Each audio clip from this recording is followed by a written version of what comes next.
Hi friends, welcome to Telugu defence news. Donald Trump ఒక big shocking announcement చేశాడు. Golden dome తర్వాత ఇప్పుడు golden fleet వచ్చింది. ఏం చెప్తున్నాడంటే అమెరికా ఈ పేరుతో హ్యూజ్ వార్షిప్స్ని నిర్మించబోతుంది. ఇప్పుడు నేను మొదటి 2 వార్షిప్స్ని నిర్మించడానికి అప్రూవల్ ఇచ్చాను, తర్వాత నెంబర్ 22, 25ని చేరుతుందని ప్రకటించాడు. ట్రంప్ ఈ వార్షిప్స్కి తన పేరే పెట్టుకున్నాడు.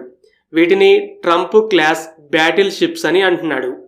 ఇవి ఫాస్టెస్ట్, లార్జెస్ట్, అలాగే most powerful warships, hypersonic missiles, nuclear cruise missiles, laser వెపన్స్ని క్యారీ చేస్తాయని హైలైట్ చేశాడు. ఈ ఒక్క అనౌన్స్మెంట్ అనేది ప్రపంచాన్ని షేక్ చేసింది. ఈరోజు అందరూ దీని గురించే మాట్లాడుతున్నారు. మరి అంతలా ఈ షిప్స్లో ఏముంది? మీడియా రిపోర్ట్స్ అన్నీ ఈ షిప్స్ చాలా పెద్దగా ఉంటాయని చెప్తున్నాయి. 30,000 నుండి 40,000 టన్నుల మధ్య. ఎక్కువ రిపోర్ట్స్ ఫుల్ లోడ్తో 35,000 టన్నుల షిప్స్ అని చెప్తున్నాయి.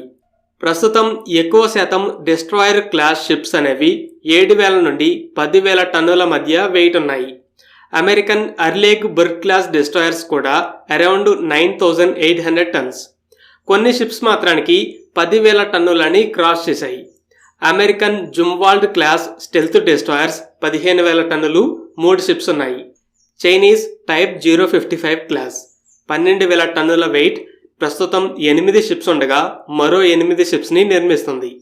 ఇండియా కూడా 13,000 టన్నుల ప్రాజెక్ట్ 18, రష్యా 19,000 టన్నుల లైడర్ క్లాస్ డిస్ట్రాయర్స్ని బిల్డ్ చేయబోతున్నాయి. కానీ సడన్గా అమెరికా 30,000 నుండి 40,000 టన్నుల క్లాస్కి జంప్ అవుతుంది. ఇంకో విషయం ఏంటంటే ట్రంప్ ఈ షిప్స్ని డిస్ట్రాయర్స్ అనో క్రూజర్స్ అనో పిలవట్లేదు, బ్యాటిల్ షిప్స్ అంటున్నాడు. ఈ పదాన్ని వరల్డ్ వార్ II టైంలో వాడేవారు. జపనీస్ యమాటో బ్యాటిల్ షిప్ అనేది అతిపెద్ద వార్షిప్గా ఉండేది, 70,000 టన్నుల వెయిట్. అమెరికా కూడా 57,000 టన్నుల లోవా క్లాస్ బ్యాటిల్ షిప్స్ని వాడింది. ఆ కాలంలో మిజైల్స్ అనేవి లేవు. ఈ బ్యాటిల్ షిప్స్లో చాలా పెద్ద పెద్ద గన్స్ ఉండేవి. యుద్ధంలో 2 దేశాల వార్షిప్స్ 20 కిలోమీటర్ల కన్నా కూడా దగ్గరికి వెళ్ళి ఈ గన్స్తో కాల్చుకునేవి. ఈ గన్స్ ఎంత పెద్దగా ఉంటాయంటే ఆర్టిలరీ ఫోర్సెస్లో మనం ప్రజెంట్ 155mm గన్స్ని చూస్తుంటాం. అయితే యమాటో క్లాస్ బ్యాటిల్ షిప్లో 9 460mm గన్స్ ఉండేవి. అంత పెద్ద గన్స్ కోసం అంత పెద్ద షిప్ని జపాన్ నిర్మించింది. ఒక పక్క ఎయిర్క్రాఫ్ట్ క్యారియర్స్ నుండి జెట్స్ వెళ్ళి బాంబ్స్ వేసేవి, ఇంకో పక్క వార్షిప్స్ గన్స్తో ఫైట్ చేసేవి. అయితే తర్వాత మిజైల్స్ వచ్చాయి. జెట్స్ మీదకి వెళ్ళి బాంబ్స్ వేసే పని లేదు, వార్షిప్స్ కూడా శత్రువుకి ఎదురుపడే పని లేదు. శాటిలైట్స్, ప్లేన్స్ అనేవి ముందు 100 కిలోమీటర్ల దూరంలో ఉండగానే శత్రువుల్ని గుర్తిస్తాయి. జెట్స్, వార్షిప్స్ మిజైల్స్ని ఫైర్ చేసి యాక్యురేట్గా డిస్ట్రాయ్ చేస్తాయి. వరల్డ్ వార్ II తర్వాత కోల్డ్ వార్ టైం వచ్చేసరికి ఈ మెగా బ్యాటిల్ షిప్స్ అనేవి అంతరించిపోయి తక్కువ సైజు క్రూజర్స్ వచ్చాయి. ఇవి 10,000 టన్నుల కంటే కొంచెం ఎక్కువ వెయిట్ ఉంటాయి. పెద్ద సంఖ్యలో మిజైల్స్ని క్యారీ చేస్తాయి. తర్వాత ఈ క్రూజర్స్ కూడా పోయి ఇంకా తక్కువ సైజు డిస్ట్రాయర్స్ వచ్చాయి. వార్షిప్స్ సైజ్ అనేది 10,000 టన్నుల కన్నా కూడా తక్కువకి పడిపోయింది. అయితే రీసెంట్ ఇయర్స్లో మరలా కొన్ని షిప్స్ 10,000 టన్నుల్ని క్రాస్ చేశాయి. ఇప్పుడు మిలిటరీ పవర్స్ మరలా మ్యాసివ్ వెపన్ లోడ్ని గోల్గా పెట్టుకున్నాయి.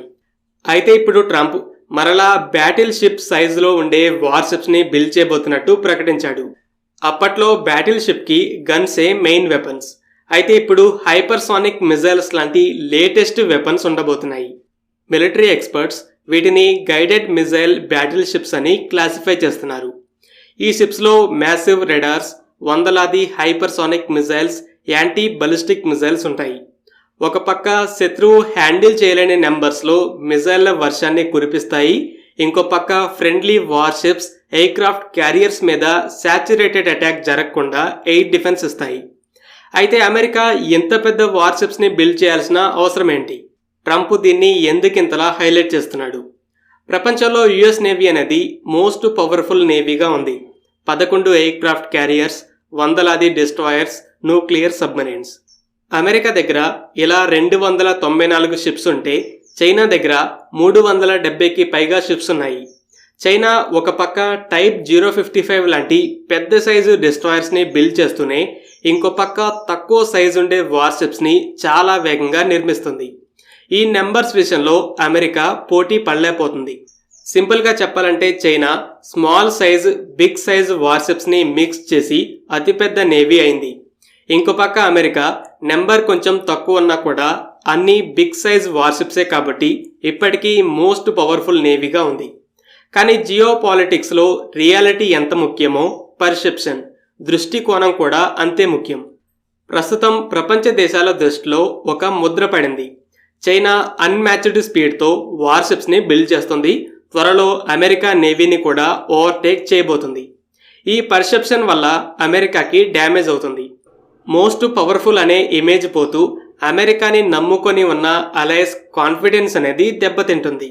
అయితే ట్రంప్కి ఇలా అమెరికా వీక్గా కనిపించడం నచ్చలేదు. అందుకే మేము షిప్ టు షిప్ నెంబర్స్లో పోటీ పడకపోయినా క్వాలిటీలో మాకే అడ్వాంటేజ్ ఉంటుందని చెప్పడానికి ఈ ప్రాజెక్ట్ని ప్రకటించాడు. ఈ బ్యాటిల్ షిప్స్ కన్స్ట్రక్షన్ ఇంకా మొదలవ్వకపోయినా ఈ ప్రాజెక్ట్ గురించి బయటపెట్టి అమెరికా తమ జైంట్ వార్షిప్స్తో ఎప్పటికీ మోస్ట్ పవర్ఫుల్ నేవీగానే ఉంటుంది, చైనా మమ్మల్ని బీట్ చేయలేదని ప్రపంచానికి చెప్తున్నాడు. ఫ్రెండ్స్, ఈ వీడియో మీకు నచ్చినట్టయితే లైక్ చేయండి. అలాగే మరిన్ని డిఫెన్స్ అప్డేట్స్ కోసం మన ఛానల్ని సబ్స్క్రైబ్ చేసుకోండి.